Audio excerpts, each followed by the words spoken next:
경고. 귀공장은 갑작스러운 음향 효과나 사진이 있을 수 있습니다. 어떤 연예인이 신인 때 겪은 이사 이야기입니다. 그는 월 몇십만 원의 수익으로 근근히 버티며 어려운 신인 시절을 보냈다고 합니다.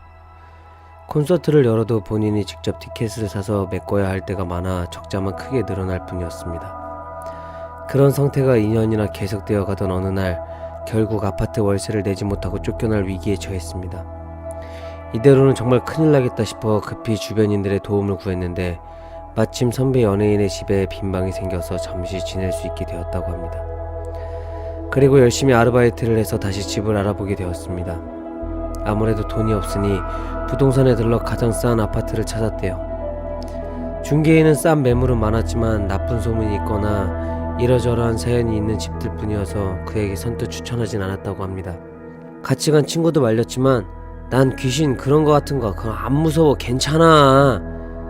오히려 귀신이라도 보면 토크 소재로 써야지 라고 했다네요. 그는 계속해서 그 동네 부동산 중개업소를 닥치는 대로 들어가 가장 싼 아파트를 보여달라고 했습니다. 그런데 마음에 드는 집은 좀처럼 없었습니다.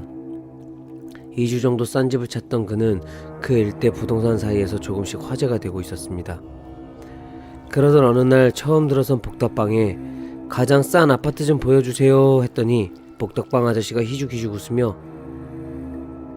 우리만 갖고 있는 방이 하나 있는데 보여드릴까? 하며 안쪽에는 한 장의 종이를 꺼내왔습니다. 보니까 별다른 특징도 없는 그냥 평범한 구조의 아파트였습니다. 심지어 가격은 파격적이었습니다. 지금의 아르바이트를 이틀 정도 하면 월세를 낼 수 있는 금액이었습니다. 그 집 괜찮겠어요? 괜찮아요. 익살스럽게 답한 그는 복덕방 아저씨 차를 타고 그 아파트로 향했습니다. 도착한 시간이 점심때여서 그런지 지나가면서 맛있는 냄새도 났답니다. 드디어 그 집 앞을 도착. 복덕방의 아저씨는 열쇠를 꺼내며 괜찮은 거죠? 물었습니다. 조심스럽게 문이 열리고 들어온 내부는 생각보다 너무 평화로웠어요. 오후에 햇살이 들어오는 거실, 귀신이 나온다는 말을 듣고 왔던 그는 예상 외의 내부 모습에 긴장이 풀리기 시작했습니다. 방 안에 들어갔다가 여기저기 둘러봤지만 전혀 이상한 기색도 아무런 느낌도 없었다고 합니다. 정말 보통 집이었다고 했어요. 저 여기로 할게요. 역시 영감이 없는 나는 귀신을 못 보는구나. 아무것도 보이지 않는 거라고 안심한 그는 벽장의 미닫이를 열면서 복덕방의 아저씨에게 선뜻 이 집을 계약하겠다고 얘기한 거죠. 뜻밖의 말을 들어서 그런지 복덕방 아저씨는 얼굴이 갑자기 웃음기가 사라졌고 흐리멍텅한 눈으로 그를 바라보기 시작했습니다. 신기하게 생각한 그가 그 시선의 끝을 쫓았더니 방금 열었던 벽장의 상단에 웬 할머니가 앉아 있었습니다. 역시 아직 있는 것인가? 벽장 속에 너무도 확실히 보이는 새파란 얼굴을 한 할머니. 그 할머니가 자신의 무릎을 바라보고 있었대요. 지금까지 자기가 알던 귀신의 개념을 바꾸는 그 존재에 기막힌 그는 소리도 내지 못하고 할머니를 바라보는 수밖에 없었습니다. 그냥 있을 뿐이니까 괜찮다면 여기로 하지. 도발적인 어조와 달리 굳은 얼굴로 복덕방 아저씨는 벽장의 미닫이를 살짝 닫았습니다. 계약은 했냐고요? 그 할머니의 모습을 보고 뛰쳐나올 수밖에 없었답니다. 그 후 다른 부동산 중개업소에 들은 바에 따르면 그 방에 의붓딸과 살던 할머니가 심한 학대를 받고 있었대요. 힘이 없던 할머니는 저항 한번 제대로 할 수 없었고 결국은 벽장 속에서 갇혀 죽었다고 하네요. 사인은 영양실조로 인한 쇠약사. 이런 영혼이 보이는 것은 강한 원한을 남기고 목숨을 잃은 것이기 때문일까요? 그는 결국 그 광경이 트라우마가 되었는지 지금도 집을 알아볼 때 벽장이 없는 집을 골라서 본다고 하는군요.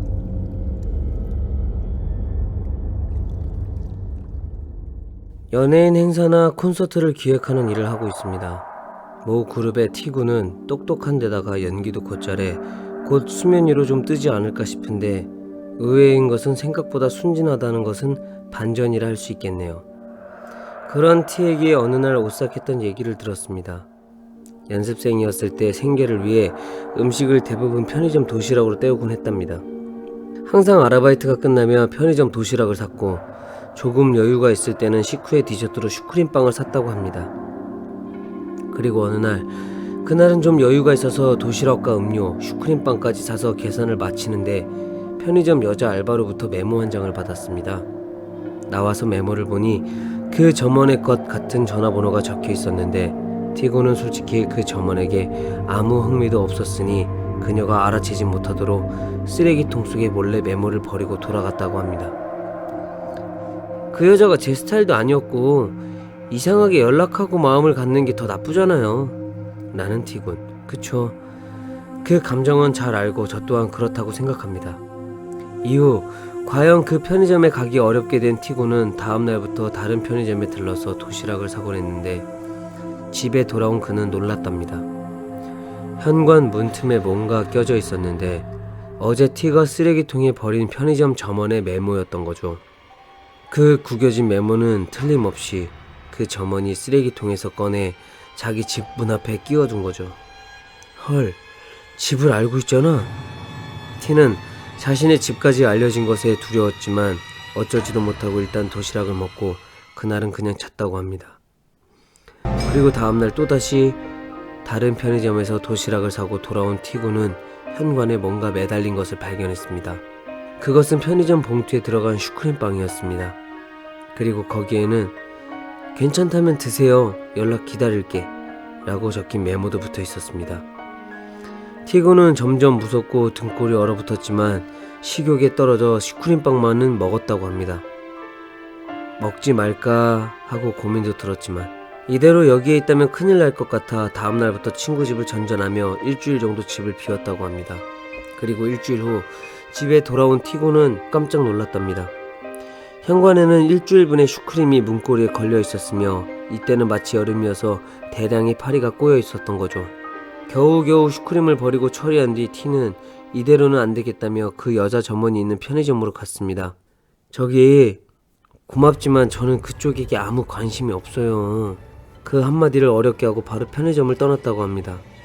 그런 티군의 호소를 받아들였는지 다음날부터 그녀의 슈크림빵 공격은 그쳤답니다. 아, 다행이다 라고 안심한 티군은 더 열심히 알바를 병행하며 연습에 몰두했고 첫 방송도 타게 됐습니다. 다만 그 편의점에는 못 가게 되었지만 이런저런 사정으로 2개월 정도 지난 어느 날 티군의 집에 벨이 울렸습니다. 네 하고 나가 현관을 열어보니 거기에는 여자 점원이 서 있었습니다. 안녕하세요. 옆으로 이사 왔으니까 잘 부탁드립니다. 그러면서 그녀는 슈크림빵을 가득 담은 봉투를 내밀었습니다. 와씨, 야, 그 다음은 어떻게 됐어? 라고 묻는 나에게 아니 그게 라며 티의 목이 베었습니다. 이는 혹시 그 여자가 옆방에서 목매 죽었다든가 하는 답을 하나 했더니 그 이상으로 무서운 답이 돌아왔습니다. 지금 사귀고 있어요, 그 애랑. 처음에는 무섭다고 생각했지만 한결같이 자신을 생각해주는 그녀가 점점 사랑스러워졌다고 합니다.